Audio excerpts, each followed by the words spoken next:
saying in this case, being a Jason would have served you better than being a Steve? Someone has to take a punching bag to the nipple for the podcast, and it's gonna be me.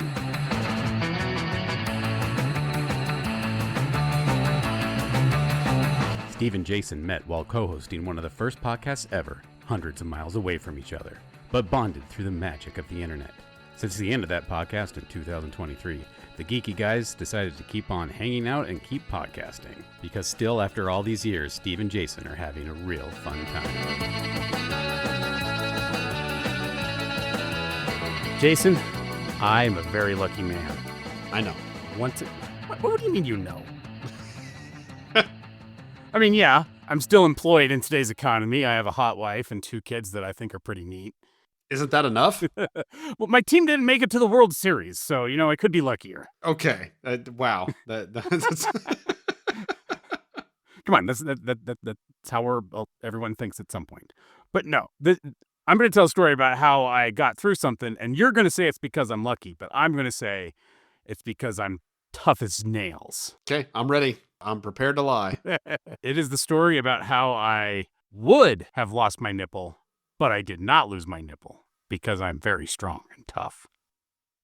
I had to make sure you had a facial reaction to that. All right, nipple story time. So I like to work out. I have some heart issues. I have just a general desire not to be too fat, so I enjoy exercise. I, in Washington, would go exercise at the YMCA, which was like a 2-minute drive from my house, and it was glorious. There are no cheap gyms in Utah. Well, there probably are, but I haven't found one yet because I only live here half the time. So I'm in the process of building a gym down in my basement. We have a weight bench. We have a bunch of free weights. We have some yoga mats, some jump ropes, cardio stuff. And then we have a heavy bag to do some cardio. I do boxing cardio because, I don't know, I think exercise is more fun when you can pretend you're a character from Street Fighter. I bet you do. Yeah. Which one? You got to be E-Honda. I was thinking Balrog, but no, it's probably E-Honda. But it's a punching bag. Of course it's Balrog. Are you saying I can't be Balrog because I'm white? No. I'm saying you can't be Balrog because you're not a muscular boxer who is built like Mike Tyson and who is obviously Mike Tyson. But I'm not built like a sumo wrestler either, you a-hole. I'm not seeing like gut right now, but I would gather that you're probably more E-Honda than you are Balrog. Well, if we're going by body hair, I'm Zangief or Blanca, so, we could go that way. I mean, if you want to talk Street Fighter characters, yeah, Zangief would probably be the closest. Yeah, see? Knowing now hirsute of a hairsuit you have. Yeah, so, Anyway, didn't know this was going to be judging Steve on his physique day. I'm telling the story about how I'm got nipples of steel. So, I mean, you called me, didn't you? Fair. I thought we both know that's what this is. Fair enough. So, I'm down there and I'm doing my workout, and because I'm home alone and I don't want to do any more laundry than I have to, I'm just in a pair of shorts. Okay, so, full Zangief chest hair on display for the world as I go to town on this heavy bag. And I was working on my right cross, which is a punch that if I hit it right, goes very straight into the bag and conserves momentum that way. But if I hit it wrong, it slowly spins the bag a little bit. If I'm not quite on center, the bag will spin a little bit. And I was punching so many times in such quick succession and also slightly off course that it spun the bag around to the point where it unscrewed from its moorings at the top of the rack and came flopping down, and the metal thing that screws into the top that holds the bag slashed me across the chest, straight down across the nipple, and hurt like the dickens. And this is exactly what I expected from I'm building my own gym. I punched the punching bag too hard and it came down and almost tore up my nipple. I punched so good I hurt my nipple. That's my story. Then I had to lift this heavy 80-pound bag up and hang it up again with a hurt nipple, which was very painful. You don't realize how important your nipples are for lifting until you don't have them. I'm not going to challenge that because you're right. You've never hurt your nipple a day in your life. I've never really hurt a nipple. I definitely have had some chafe. To the point where I would itch it so much that it would hurt. but I'm still like, oh, but it still itches, so I need to keep itching it until it's like rock hard. And I'm like, okay, I gotta stop itching that. It's gonna fall off. None of this has to do with aerobics or weightlifting or anything. It's just sitting around in dry weather and my nipples get itchy. This is our dynamic. I did a thing and it hurt me because I did it wrong. I sat still long enough that I also was in pain. I mean, it can happen. It's pretty much the only way I've ever gotten hurt is doing less. You got to do more. You got to find that right amount. I do too much, you don't do enough, and we're both paying for it. Somewhere out there, there's a human being who does the right amount of things and does them correctly. And I would like to meet that person. I bet their podcast is phenomenal. I love that your definition of doing too much is screwing in the heavy bag and not doing it well enough that it comes unscrewed and almost lances off your nipple. That just sounds like, you're maybe in over your head on this whole making a gym thing. If I had done a Jason's amount of exercise that day, my nipple would have been fine. So you're saying in this case, being a Jason would have served you better than being a Steve? No, I'm saying that if I were a Jason, we wouldn't even have this story for a podcast. So you know what? Someone has to take a punching bag to the nipple for the podcast, and it's gonna be me. I mean, I think we all know that. Like, if that's got to happen, which I would argue it does not have to, then yes, that's going to be on you. But now I'm so much more prepared. So, like, if I ever get in a fight and somebody tries to lash out at my nipple, I know the counter. Have really tough nipples. That's really a counter? That's just, you're lucky too. My question is, okay, so knowing that you're now most of the time living by yourself, essentially, what would you have done if this had gone worse? or say it as bad as you think, and it just removed a nipple? What was your course of action? Like, how do you tell your family about that? Well, how do they not immediately like move you back to where they are because they don't trust you to be by yourself? This is an interesting question. You lose a nipple. Is that an emergency room or an Instacare sort of situation? Because I honestly don't think either one is prepared for me. Well, emergency room, I would say. Urgent care, definitely not. You're going to lose that nipple, regardless of whether you actually have it with you and can bring it, or we have a friends like situation and you try to bring it, but you accidentally got one of the pepperonis that were out because you were having charcuterie at the same time. Wait, was that an episode? Somebody lose a nipple in Friends? No, Chandler lost his toe. Okay. And since it was in the kitchen, they got a carrot on a bag of ice instead of his toes, so they just sew up the wound so he doesn't have a toe anymore. So you're right. I don't think the Instacare is prepared, but I am not going to rock up into an emergency room where there's people having literal heart attacks or shattered femurs and just be like, my nipple came off. I mean, I feel like if you did say that, somebody's going to pay attention to you because it's probably not something that is normally said in an emergency room setting. Not to get too political, but I think if a woman goes into an emergency room lacking a nipple, that's going to get taken care of because that nipple is a functional thing. My nipples are purely vestigial. They add nothing to the world. Okay, yeah, agree that it's not as functional as a woman's nipple. I don't think the woman being a woman thing would be a political issue. Someone out there would make it one. All I know about political issues is they piss people off. And me saying that women's nipples are more valuable than men's is going to piss somebody off. Okay, so Joe Rogan's going to hear about that and say, where the hell do you get off, man? Look at these nipples. And then just talk about his nipples for like an hour. And the other guys on the show just keep lifting their shirts up. And it's like, okay, I've done a whole thing here and I regret it. I'm going to go after one of them with a box cutter and follow them to their medical treatment of choice so I know where to go in the future.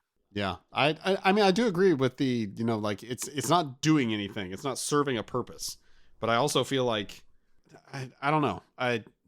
If it's missing and it's just a scar there, like it's a story you've got to tell. Definitely. It's a sad story. It's not one that's going to get you any praise or commendations, but it's definitely a story to tell. And, you're missing a nipple. You're just a guy missing a nipple. So, two things. First off, if it's just a scar, if it's a big enough scar, I'm going to carve that scar into a nipple shape. I think that's doable. You've already carved off your part of yourself. Don't carve any further. Put down the knife. Well, I mean, I didn't do the original carving. The universe did that. So I'm just trying to make things, I don't know, symmetrical. And secondly, it's all in how you tell the story. Like, I have a scar on my arm here that when people ask, oh, how'd you get that scar? I say, oh, I was running from a wild animal and I slashed it on a barbed wire fence. And that is true. The wild animal was a grouse and it scared me. I don't tell that part. Gotcha. I'm just looking at my arms trying to think if the worst scar I have, which is not saying much, is still visible and I can't tell which arm it's on, so I'm going to say no. I'm scraping my arm so badly that, you know, when you scrape your skin, like right after you scrape it really good, like deep to where it's probably bleeding. Is this another dry skin story? No, it's not dry skin necessarily. But when you tear the skin, you know, it gets white initially. Like you get that white skin and then it kind of goes back to regular skin color. You know what I'm talking about? So, Please? okay, so you're talking about like road rash. You got some road rash and... Well, no, because it was definitely a cut. Because, okay, so I cut myself, you know, coming in a boat coming into the dock. And I tried to pull the boat up to the dock like I was asked to do, and I sliced myself on the boat, which is, you know, jagged metal, which sucked. And I convinced myself that the white I was seeing was bone, and in the process, almost passed out, and had to be given water and crackers so I wouldn't pass out once I was on the dock. And was convinced that that's going to be, oh, that's a scar. It's going to stick with me for life. And like I said, I can't find it now. So I don't know. I'll have my wife look later and be like, oh, yeah, your big bad scar. Come here and do me, bad boy. we all know that's not happening. You didn't get your paperwork in on time. Scars don't go away, right? I mean, if they're not bad enough, they do. Yeah, they can fade. Isn't that just a scrape? Are you talking about a scrape? I mean, I think it was a bad scrape, yes. Okay. Look, we call those scabs, Jason. You had scabs and it's now gone. It's probably been gone for years at this point. I don't think it actually scabbed over. It was a nice long scar for a while, and it may just be the lighting in here sucks. I may actually be able to see it. I don't know. Okay. Yeah. I mean, I would look at your arms. This is like the lamest version of that scene in Jaws where Richard Dreyfuss and, oh, what's his name? The old man. Anyway, they were comparing scars. His character name is Quint. Yeah, Quint. Yeah, who played Quint? I forget his name. Yeah, me too. Anyway, off the top of my head. Unimportant. When they're comparing scars of all the different things that ate them up in their horrible lives of living in the 70s. Yes, that would be my version of that. It's like, man, look at this one I got. Oh, wow, it's gone. Oh, it healed. Oh, hey. I guess it wasn't that bad. What were we talking about? You got shot? How many crackers did they have to give you for that?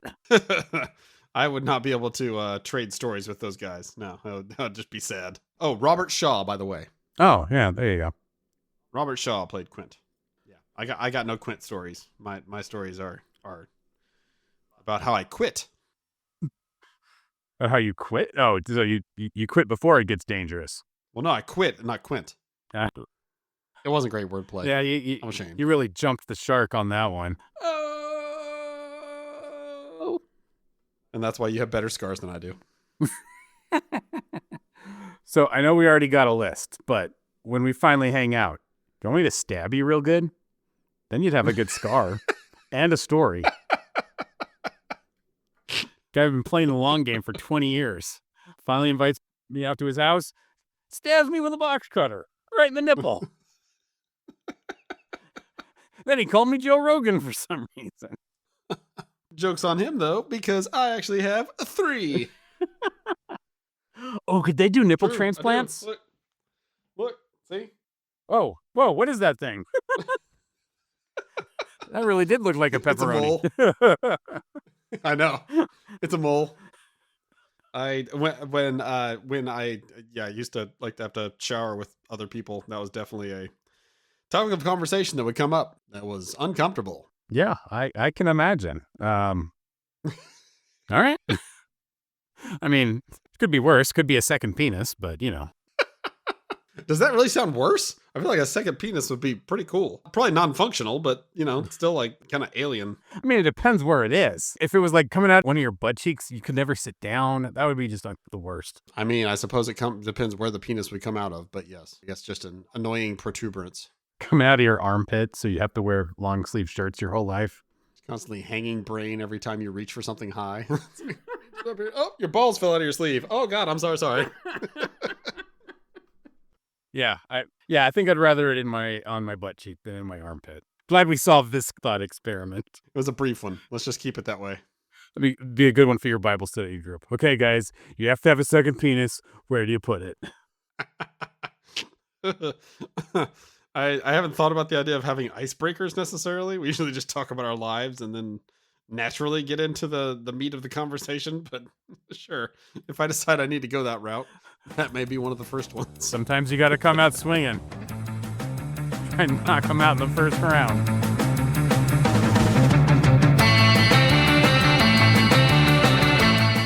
Thank you for joining us for this episode of Steve and Jason Are Having a Real Fun Time. We hope you had a real fun time too. Please like us on whatever platform you found us on and, well, just like us in general.